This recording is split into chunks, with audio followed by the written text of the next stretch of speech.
wasiirka wasaaradda waxbarashada ee dalkan Jamhuuriyadda Somaliland Samsam Cabdi Aadan oo ay wehelinayaan mas'uuliyiinta gobolka iyo degmada iyo waliba mas'uuliyiinta hay'adda Mercy Corps ayaa dhagax dhigay dugsi sare oo laga hirgelinayo magaalada Berbera kaasi oo hore u jiray isla markaana ah dugsigii hore ee Bursada Secondary School. Wasiirka wasaaradda waxbarashada ee Somaliland Marwo Samsam Cabdi Aadan ayaa dawladda hoose ee degmada Berbera uga mahadnaqday duminta dhismahaasi sidoo kalena waxay u mahadnaqday hay'adda Mercy Corps oo dhismaha dugsigaasi dabaqa gacan ka geysanaysa. inaynu maanta u taaganahay dhismihiisa oo aan filayo inaanu ka dambeeyay dhismihiisa waa inta la bixinayo qandaraaska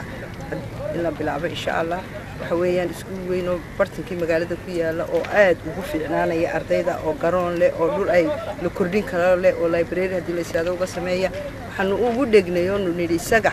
waanu hagaajinaynaa dhulka la nagama bixin karo bay mushtari badan baa doonayay inuu iskuulkaas u noqdo ardayda iyaga laftooda muddo ay ka qaadatay intii dadka laga saarayay in dawladdu hoose aad bay wax noola qabatay in dadkii deganaa laga saaro dhul la siiyo in dibadna dumistii fooqa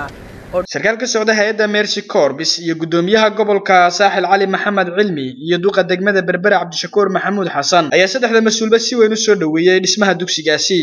looga dhisi lahaa dugsiga sare ee Bursada hadda waxbarashaduna wax badan hay'adeeda ay kala hadlayeen ayadoo iskuulka hay'addu damacsanayd waqtigan aan joogno waqti ka horeeya inuu dhismo dibadhaca ku yara dhacay wax badan baa wasaaradda waxbarashadu nagala soo xiriiray way doonayeen inuu iskuulka haro ugu dhiso farxadda sanadkan noo dheer ay tahay dawladda gobolka Saaxil iyadoo sanadkii secondaryyaasha oo gobolka Saaxil ay ka hirgaleen dugsiga sare ee Gooda kii Mandheera kii laasada wacdo kala doon la bilaabo iyo kii la asciide iyo kii suuqsada runtii waxaan aad ugu farxayno runtii kharashkii lagu dumiyay lagu burburiyay